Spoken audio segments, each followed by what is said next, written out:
Yo, what is good, YouTube? Welcome back to another JC2K video. In today's video, we're doing gameplay with the what am I saying? We're ranking the brand new Pantheon set from worst to best here in NBA 2K25 MyTEAM. We got 22 cards to go through and rank today, and we give y'all my opinion on who I think is the worst, all the way through who I think is the best. Again, this is my opinion. I have not at this point used every single card, although I've used most of these cards, at least at some point in the year, and I've used a lot of them already from this drop, but I know what most of their animations are looking like and everything. So really, outside of a couple of the lowest tier cards, this should be a pretty darn accurate list. So before we hop into it, if you haven't already, make sure you hit that subscribe button. Help me push towards the 40,000 subscriber mark on the channel. I upload every single day, multiple videos a day. Would really appreciate it if y'all do subscribe. And without further ado, let's hop right into it. The worst card in this drop looks to be this Adembona. The reason I say that is because he's 6'10 with a 7-foot wingspan, and he's great defensively, great as a slasher, he's got great speed. But this is number one, a loaded drop, and number two, 74 3-ball with a jumper that might not be good at all is scary. Now, rush dribble style try escape's pretty good. If the jumper winds up being good, this card moves up several spots. I will say that is worth keeping in mind. I really think it is pretty debatable on this card. He could wind up being legitimately solid. It is all jump shot dependent. I have not used his jumper, therefore I do not know how good he is. If his jumper sucks, then that's accurate. If not, he's probably 3 or 4 spots higher at least. AJ Lawson, shooting guard, 6'6 with 6'7 wingspan. The honest truth is he's just not that elite defensively. Honestly, he's got great shooting, great finishing, but like not insane in terms of stats.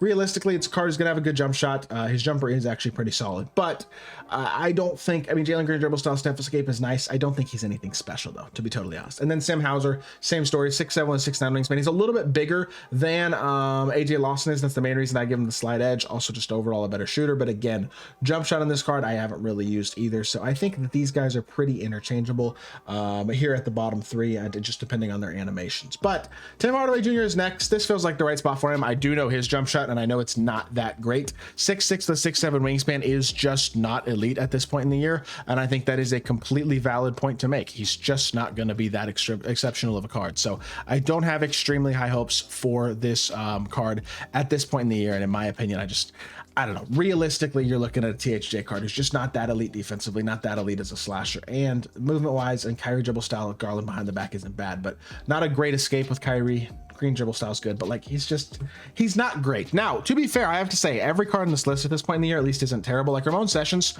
maybe this is too high for a 6'3 PG with a 6'4 wingspan, but he's actually pretty good besides the 50 driving dunk. His jumper looks really, really great. Darius Garland dribble style with Kawhi behind the back gives him actual movement. Maybe I'm gassing this card too much because I like the look of his movement. Luka escape also isn't bad. So he's got a great escape, a great dribble style, or a great behind the back, great dribble style, solid escape, and elite level jump shot. To me, that screams high level scorer. Is he actually going to be that good? That is debatable, but he looks interesting for sure. To me, at least, I am very intrigued to see what this card actually winds up looking like. Next up is going to be, who was next on my list? I gotta look at my list now. Desmond Bane, the first opal on the list. This card, stat and badge wise, is good for sure. But the honest truth is he's undersized at shooting guard, only 6'5". Doesn't look to have insanely elite animations or anything along those lines. Release is going to be good, but not ridiculous. Sigs wise, doesn't look special. I mean, let's be honest. He's just kind of mediocre at this point in the year at the shooting guard position. Next up is Larry Nance, Pink Diamond, who looks legitimately solid. This is where the good cards really start. I feel like 6'8 with a 7'2 wingspan at small forward is not bad size. He is a great slasher, a great defender. I know his jumper's good. And he's got offside shot specialist as a base card. He's got 90 plus defense across the board. Rush dribble style, step escape as well at the small forward position. This is a really, really solid budget small forward card. From here on out, the rest of this list is very, very solid. Next up is another very solid budget Pink Diamond in Kevin Porter Jr., who just doesn't have elite defense, and his dribble style being De'Aaron Fox holds him back. But other than that, he's got a great escape, great jump shot, Pro 2 fade, elite slasher, shooter, and scorer. Just overall, really good card, but he does not have the best dribble style. Defensively, he's a little mediocre. Those are his biggest flaws, and that is why he's toward the lower end of this list still. Jordan Clarkson's kind of similar story. Not elite defensively, very good offensively with great speed, great shooting, and great slashing. Fast jumper, D-book dribble style. Escape and behind the back could be a little better, especially the escape. Honestly, neither of those SIGs are terrible, though. He's got his own release, which is a very good jump shot. As a whole, this card just doesn't look that great. I mean, he looks good, but his movement doesn't jump off the page great. And so I think middle of the pack is a pretty fair spot for him, although he does look like a very solid budget point guard. Same story with Brandon Pajewski, whose biggest flaw to me is probably not an elite level of slashing ability. He does have off-on minutes as a base card, which is a W. Jumper's going to be really good. He's got good speed. And movement-wise, again, very similar to Jordan Clarkson in that a little bit limited movement wise, but not bad. Very good jump shot. Good card, probably a little better than Clarkson, but not significantly so. I feel like putting them next to each other is pretty fair. And then we actually have another point guard after that in John Morant, our first Dark Matter. 6'2" with a 6'7" wingspan. The honest truth is about this card, stat and badge wise, he is awesome, but again, he's only 6'2". And animation wise, his fade is not good going left. It's good going right, but not left. Darius Garland dribble style, step escape is fire, but again, height matters a lot in this game, and there's just not a lot I can say otherwise. I have to say that is one of the biggest limiting factors of this card. I think he's good. I don't think he's that ridiculously insane, is what I will say. That's about all my argument is. So next up, I feel like is when we start to get into the really high level cards here, and that is wow, I can't read my own handwriting.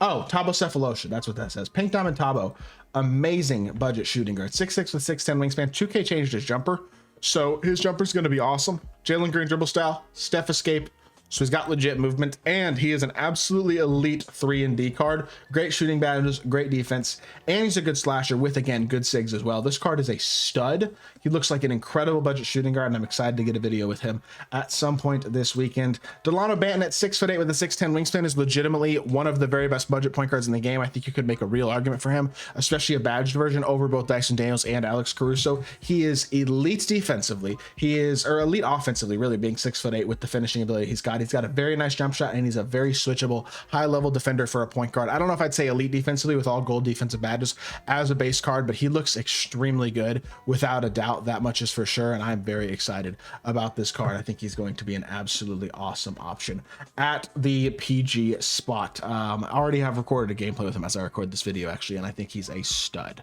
Next up, we have our top 9, starting with Dark Matter Joe Johnson, who might be a spot or two too high, to be honest, just because despite amazing stats and badges, he has the exact same jump shot that he had on his previous cards this year, but it is on very quick at least. It's still not a great jump shot, to be totally honest, though. I just don't think he's going to be that insane realistically. This is just not a card who, to me personally, jumps off the page at all as a super high level option. Again, just my opinion. You may not agree with it, but the jumpers looks like it's going to hold this card back, and to me, that prevents him from being a top tier card here in my team at this point. Keegan Murray's number 8, really good card. Great slasher, great shooter, great everything, honestly. Has the key, well-rounded defensive ability and just badges in general. I wish he had off-on ball menace. That's probably the biggest criticism, but the jumper's fast. D-Book dribble style, step escape. I mean, come on. Am I supposed to complain about that card? That's an elite level card. No ifs, ands, or buts about it. That is a very, very high level card in my team, and I think he's going to be an absolute stud. So very, very high on Keegan Murray here in my team as a budget small forward. Number 7 is going to be Miles Turner. Maybe this is number 6. Wait, hold on. I can't read my own handwriting. I can't read my own handwriting. There's one card between oh, Gordon Hayward. Here we go. Sorry. Gordon Hayward's number 7. 94 speed, 96 3 ball, 90 driving dunk defensively. Very good. Very great stats and badges. Again, I think animations are probably what holds him back from being top 5. Jumper's on very quick, but it's not an insane jump shot. He's got his own fade, which is, I think, okay. Devo dribble style, step escape is pretty good movement wise. I just don't think the jumper's going to be like jump off the page ridiculous.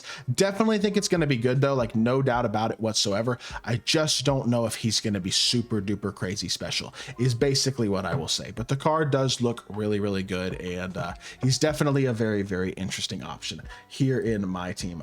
Number 6 is going to be Galaxy Opal Miles Turner, elite level budget big, 6'11" and 7'4" wingspan, great shooter, great defender, great finisher, and pretty good speed as well. He is on the level of a lot of the Dark Matter bigs. He's an awesome card. This is just such an elite drop in terms of depth, and this is a really, really high level card. He's going to be an absolute stud here in my team. Next up is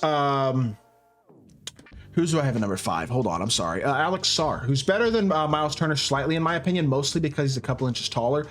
Turner's jumper might actually be a little bit better, but Sarr is a little bit better all the way around, in my opinion, mostly because of the height. A little bit better finisher. Gonna probably be a little more impactful defensively because he looks like Chet Holmgren out there. Massive player build, very impactful defender. He's a really good card. Feel like him at 5 is right. Number 4 is AD.